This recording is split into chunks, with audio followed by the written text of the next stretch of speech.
Bonjour, alors aujourd'hui on va s'attaquer à une question qui revient tout le temps. Comment on fait pour s'habiller de façon plus responsable sans faire exploser son budget? On va voir ensemble qu'il y a plein de solutions et qu'elles sont bien plus simples qu'on ne le pense. C'est l'image qu'on a tous en tête, n'est-ce pas? Mode durable égale prix exorbitant. On voit une jolie pièce éthique et on se dit «Oh non, pas pour moi». Mais en réalité, cette idée, c'est le plus grand piège de la fast fashion. Alors on va démonter ce mythe tout de suite. Voici le programme. On va commencer par déconstruire le mythe du prix. Ensuite, on plongera dans la révolution de la seconde main. Puis, on verra comment acheter moins mais mieux. On partira à la chasse aux pépites et on finira par explorer ce qu'on peut faire au-delà même de l'achat. C'est parti. Ok, premier point, le prix. Le vrai problème, c'est que la fast fashion nous a complètement déconnectés de la vraie valeur des choses. Un t-shirt à 5 €, ce n'est pas normal. L'idée, ce n'est pas de dépenser plus, mais de dépenser différemment, plus intelligemment. Et justement, pour dépenser plus intelligemment, la porte d'entrée la plus facile, la plus économique, c'est une véritable révolution qui est en marche, celle de la seconde main. Elle a rendu la mode durable, accessible et même super tendance. C'est vraiment par là que tout peut commencer. Que ce soit la petite friperie sympa du quartier ou les grandes plateformes en ligne que tout le monde connaît, la seconde main est devenue un réflexe. C'est la preuve ultime qu'on peut avoir du style, respecter son budget et avoir une démarche éthique sans aucun compromis. Et les avantages sont juste énormes. On donne une deuxième, voire une troisième vie à un vêtement. On évite de puiser dans les ressources de la planète pour rien. Et le bonus, on peut dénicher des pièces uniques que personne d'autre n'aura. C'est ce qu'on appelle un cercle vertueux, tout simplement. Mais la seconde main, ce n'est que le début. Le vrai changement le plus puissant, il est dans notre tête. C'est un changement de philosophie. La question n'est plus seulement où est-ce que j'achète, mais plutôt comment est-ce que je consomme. Il s'agit de passer de l'achat d'impulsion à l'achat réfléchi. Et ce processus, il est assez simple en fait. D'abord, on ouvre son placard et on regarde ce qu'on a déjà. Vraiment. Ensuite, on se pose la question clé. De quoi j'ai réellement besoin? Rien que ça nous aide à calmer les achats compulsifs et à construire petit à petit une garde-robe qui a du sens avec des pièces de qualité qui vont durer. Un autre point crucial, c'est le choix des matières. Et là, la différence est frappante. D'un côté, on a le coton conventionnel, qui est un désastre écologique. Il boit des quantités d'eau folles et bourrées de pesticides.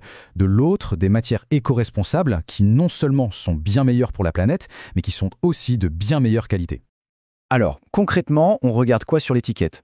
On cherche du coton bio, si possible certifié GOTS, du lin, du chanvre, il y a aussi les fibres recyclées, ou encore le tencel qui est une super matière. Choisir ça, c'est un vrai investissement dans des vêtements qui vont non seulement respecter l'environnement, mais surtout qui vont tenir la route beaucoup plus longtemps. D'accord, la théorie c'est bien, mais en pratique, on va où pour trouver ces fameuses pièces durables et abordables? Allez, on passe à la boîte à outils, avec des stratégies concrètes et même quelques noms de marques pour s'y retrouver.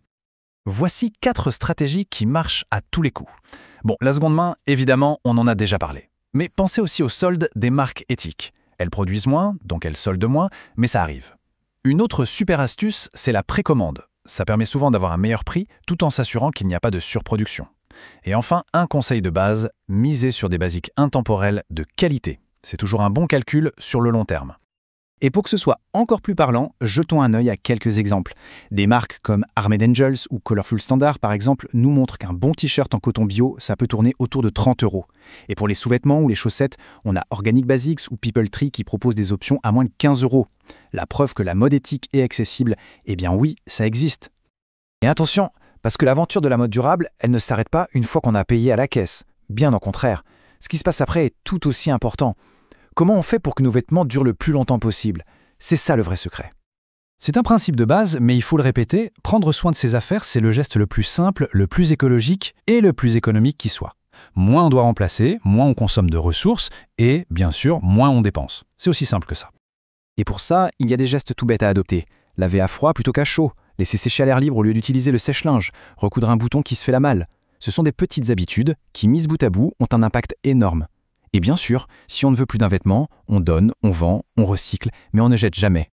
Et si on allait encore plus loin? La question ultime, c'est peut-être celle-là. Pour une occasion spéciale ou juste pour changer un peu, est-ce que l'achat est vraiment la seule et unique solution?